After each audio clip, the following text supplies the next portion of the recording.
Sam Irwin. I'm President and CEO of the Palmetto Bank in South Carolina.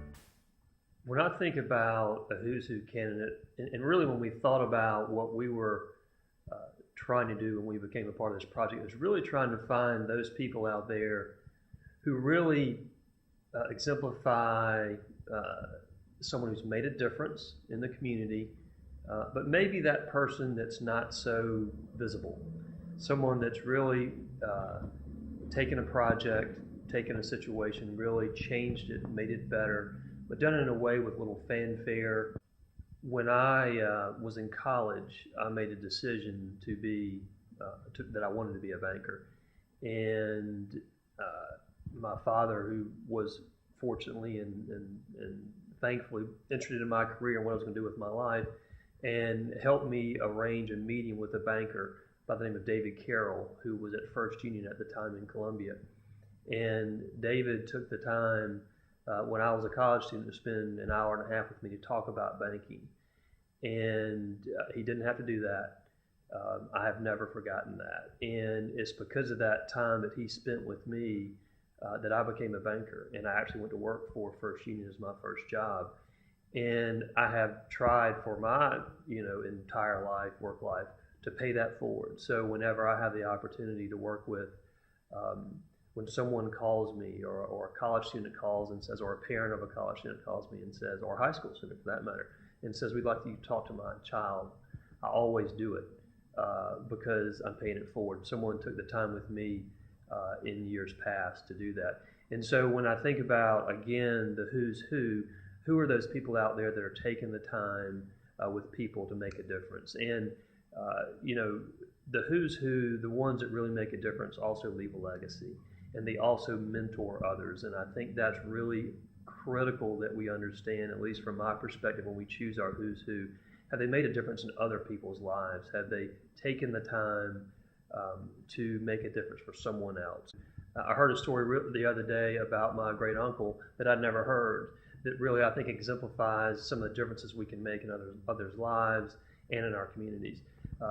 He was a president of a bank in Rock Hill, and I met someone the other day at lunch, and we were discussing where we're from and our backgrounds, and he mentioned he was from Rock Hill. And I said, well, my great uncle was actually a bank president in Rock Hill, and he told me a story about my great uncle and his father.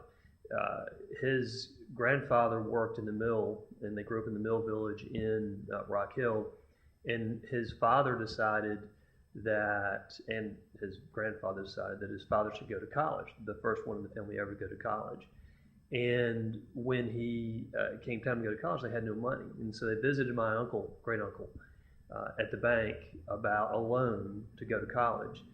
And they did some research and really determined they could not make the loan. And so this gentleman's father goes to work in the mill. 6 or 8 months later, he gets a call from my uncle, great uncle, and said, we'd like you to come visit us at the bank, you and your father.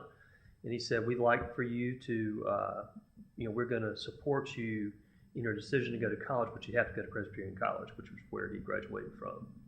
And he did that. So he goes to college. His first job out of college was working for my great uncle. And he went on to become president of a bank himself in the Greenville area. And what was neat about the story is that years later, when he came to work for the bank, he found out that there was never a loan, that my great uncle had actually paid his way to go to college out of his own pocket. And it really made a difference. And so this person went on to be president of a bank. And without that opportunity, he would have never had that. And so when I think about that story, I never heard that story. I never knew, he certainly never publicized that story. But the guy that I met for lunch tells everybody that story. So it's a great example of someone who's really trying to make a difference in their community and the lives of other people, but doing it in a quiet way. And our bank has been through trials and tribulations, as many have, and I've always respected the job that the Greenville Journal did, and now the Upstate Business Journal does, in covering us, but in covering the business community in general in the Upstate. It really does a very, very good job. So it's a great opportunity to partner with someone who we respect. and then it's about the event. The event itself, really recognizing those individuals in the community that have made a difference. I thought it was a great idea. It was a great way to align ourselves with an event that recognizes the type of people that we want to be associated with, that we want to be a part of.